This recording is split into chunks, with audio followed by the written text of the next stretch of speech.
ہاتھ کھڑے کر دے گا اور پورے دوستوں کی محفل میں پڑ جائے گا.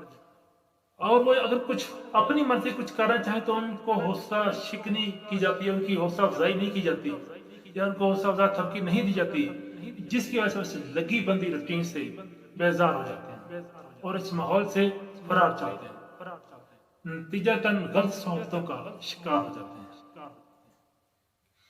دوسری اہم چیز ہمارے معاشرے میں کی جانے والی بات چیت ہے کہ ٹیکنالوجی کے اعتبار سے ہم لمحہ با لمحہ اپ ٹو ڈیٹ تو ہو رہے ہیں، مگر تہذیب و اخلاق میں ہم تنزل کا شکار ہیں.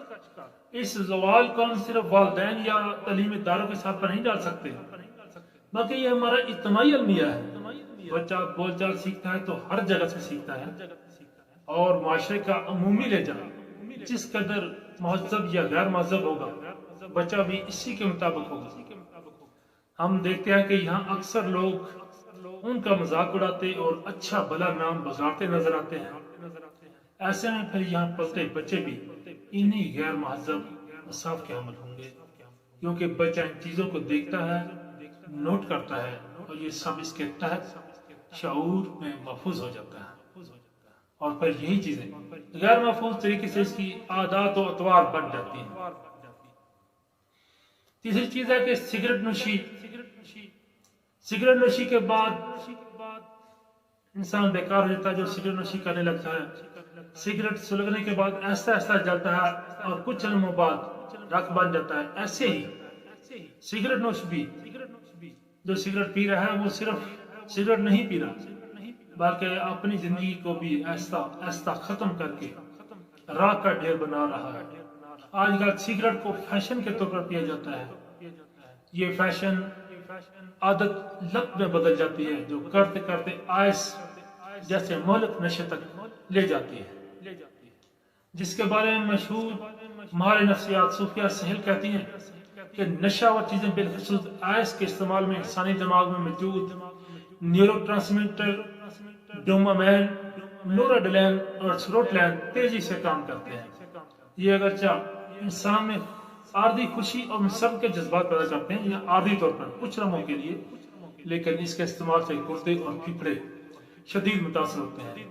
ایسا فرد پھر نارمل زندگی نہیں گزار سکتا. اس سے برین ہیمرج اور ہارٹ اٹیک کا امکان بہت بڑھ جاتا ہے.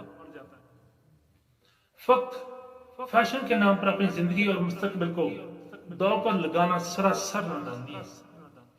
چوتھی چیز ہے کہ رہنمائی کا فقدان ہے. خاص طور پر ہمارے ملک میں، ہمارے معاشرے میں رہنمائی اس طرح نہیں کی جاتی جس طرح ترقی یافتہ ملکوں میں کی جاتی ہے. ہمارے نوجوانوں میں کچھ کر گزرنے کا جذبہ تو موجود ہے، مگر بدقسمتی یہ ہے کہ ان کو رہنمائی نہیں ملی، جس کی وجہ سے وہ ایسے کاموں میں مبتلا ہو جاتے ہیں جس کا نقصان شاید اس وقت نظر نہ آ رہا ہو، لیکن ایک وقت پر جا کر وہ بڑے خسارے کا سبب بن جاتا ہے. جوانی میں انسان کے پاس وقت اور توانائی بھرپور ہوتی ہے. وقت کے بارے میں کہا جاتا ہے کہ یہ بڑا منتقم مزاج ہے، یہ اپنا انتقام ضرور لیتا ہے، اور جو کوئی بھی اس کو ضائع کر دے تو یہ بھی اس کو ضائع کر کے چھوڑتا ہے. یہ ایک دو تہاری تلوار ہے جس کو اگر درست جگہ پر استعمال نہ کیا جائے تو اس کی ایک دھار انسان کو ہی کاٹ دیتی ہے. شدید ضرورت اس بات کی ہے کہ بحیثیت والدین، اساتذہ، پاکستانی شہری، ہر انسان یہ اپنی ذمہ داری سمجھیں کہ نئی نسل کو بہترین رہنمائی کریں، ان کو مقصد حیات سے روشناس کریں. سب سے ہم اپنی گفتگو کو سائستہ اور مہذب رکھیں، کیونکہ غیر اخلاقی گفتگو جہاں اسلامی احکام کی خلاف ورزی ہے، وہیں ایسی گفتگو سے انسان اپنی قدر و منزلت بھی کھو ہی دیتا ہے. اسی طرح کے نوجوان اپنے آپ کو خوش قسمت سمجھے. اللہ تعالیٰ نے ان کو ایسے زمانے میں پیدا کیا جو وسائل سے بھرپور ہے، جس میں کسی چیز کی بھی کمی نہیں. بڑے بڑے اساتذہ، اہل علم حضرات اور نیاب کتابیں موجود ہیں. علم و فن کا حصول اب ناممکن نہیں رہا. کوئی بھی بہترین اور معیاری کورس اب انٹرنیٹ کے ایک بٹن کے فاصلے پر ہے.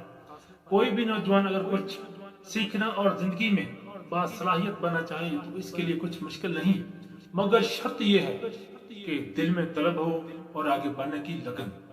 لیکن اتنے وسائل کے باوجود اگر کوئی انسان خود کو بہتر نہ بنائے تو اپنے وقت کو غلط صحبتوں اور محفلوں میں ضائع کر دے، تو اس کے علاوہ ہم اور کیا کہہ سکتے ہیں کہ وہ اپنی ناکامی کی قبر میں خود ہی جا رہا ہے، اپنی ناکامی کی قبر خود ہی کھود رہا ہے۔ اپنی دنیا آپ پیدا کر زندوں میں ہے، اپنی دنیا آپ پیدا کر